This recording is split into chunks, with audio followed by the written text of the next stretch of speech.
அக்கால உணவியல், இக்கால உணவியல். அதற்கு ஒரு சிறு எடுத்துக்காட்டு, இதுக்கும் சங்க இலக்கியத்திலேருந்து ஒரு விஷயத்தை எடுக்கலாம்.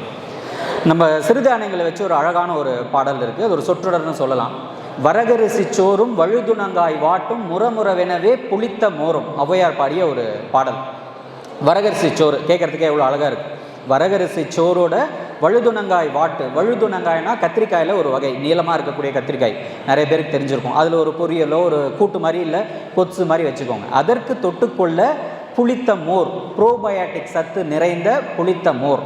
இது கேட்குறதுக்கும் அழகாக இருக்குது, இது சாப்பிடும் போதும் நமக்கு அவ்வளவு நல்லூட்டங்கள் இருக்குது. ஆனால் அதுவே இன்றைக்கு எப்படி இருக்குது அப்படின்னா, இந்த சொற்றொடரோடு சேர்த்து இன்றைக்கும் சொல்கிறேன், அன்றைக்கு எப்படி இருந்தது? வரகரிசி சோறும் வழுதுணங்காய் வாட்டும் முறமுறவெனவே புளித்த மோரும்.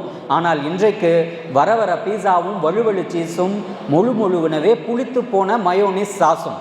இதுதான் ஃபேக்ட். அன்னைக்கு பாருங்கள், வரகரிசி சோறு, இந்த பக்கம் பார்த்தீங்கன்னா வர வர பீஸா, அங்கே வழுதுணங்காய் வாட்டு, இங்கே வழுவழு சீஸ், அங்கே புளித்து போன நல்ல ஆரோக்கியமான மோர், புளித்த மோர், நீர் மோர்னு சொல்லலாம். இந்த பக்கம் பார்த்தீங்கன்னா புளித்து போன மயோனிஸ் சாஸ். இது ஒரு சிறு எடுத்துக்காட்டு. ஒரு பானை சோறுக்கு ஒரு சோறு பதம்ன்ற மாதிரி இப்படி தான் நம்முடைய உணவியல் மாறிட்டு இருக்கு.